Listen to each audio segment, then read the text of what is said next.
I'm going to be doing a little combo Kashtira video. So a lot of people have been telling me the same thing.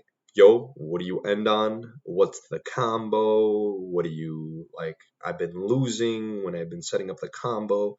But what I realized is that there's some things that you have to like make sure you do when you do the combo, right? So basically you need there's a lot of different combinations of cards you could open, like Birth, Fenrir, Unicorn, Theosis. Like there's so many ways. So I'm going to show you that variation because it's the one that comes up almost every single game. So let's say this is your opening hand, right? Forget about anything else that's in your deck. I mean, in your hand. You're going to special summon the Unicorn. You want to special summon in an attack position, and to the far corners. um, and then you're going to get your Birth in this case, right? Because you have Rise Heart already. You're going to activate Birth.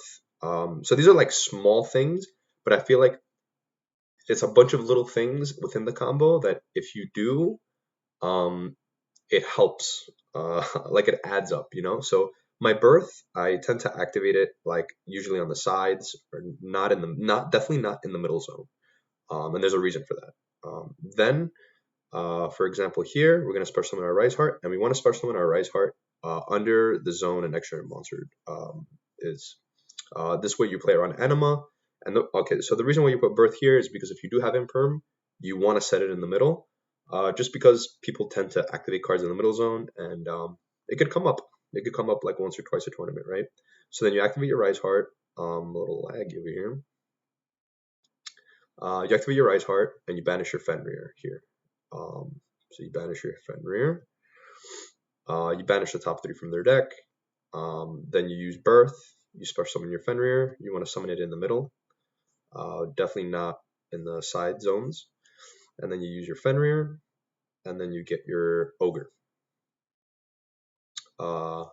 So what a lot of people tend to do is they tend to try to go into Shangri Era first to like lock a zone. But there's many reasons why you shouldn't do that, and I'll get into that in a little bit later. So here you normal summon the Ogre in the far right zone, and then you get your preparation to hand. So right now you played Birth on the side, right? So you can put your imperms in the middle, and your opponent also tends to put imperm in the middle. You have under the EMZ, under your opponent's EMZs, you know, you're not playing into Relinquished Anima, so that's good. You put this in your spell and trap guard zone. And then very important, probably the most important thing, is you want to overlay your Rise Heart with your Unicorn into your Shangri Era here. So by doing this, during your opponent's turn, you're going to summon Unicorn. So now the reason why you do this, and this way you do the combo, is, and then you put this here, right? It doesn't matter if they take this really. I think these cards are more important, or you could switch these around, whichever you like. And you don't want to put this under. You don't want to put this in the extra monster zone because next turn, you might want to go into the gravity controller play or go into SP Little Knight without using your Shangri Era. So here, if they draw Imperm for turn, they're gonna Imperm your Shangri Era. So if you overlay your Fenrir, you're not gonna have a Fenrir to use, which sucks.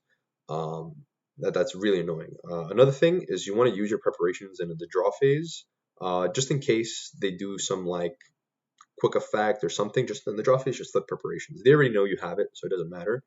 And then sometimes people, they might wait to like Imperm in the standby phase when you activate Shangri Era or something like that, right?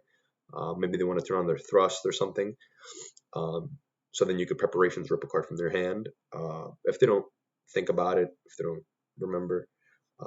Obviously, the preparations you're not even going to activate it here. You can activate it like somewhere in the sides, right? So this is kind of what you end on 9 out of 10 times.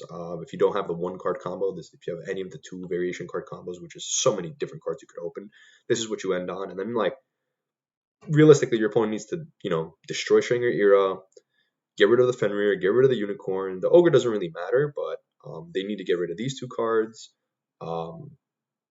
Ogre being huge with Wraith Soth is insane. obviously having Wraith Sauce adds an additional disruption to the end board, so that's really cool, right? Because you have like the banish, the other banish, the other banish, and then you're locking 3 zones from this, popping a card, potentially locking a zone from birth, and then like if they don't out your Shangri-La next turn, they're losing the game. Like you're gonna lock more zones, pop more cards. Like it's too much. So this is the basic combo and how to do it, and the way basically in the YCS that I was going about it. And that's it.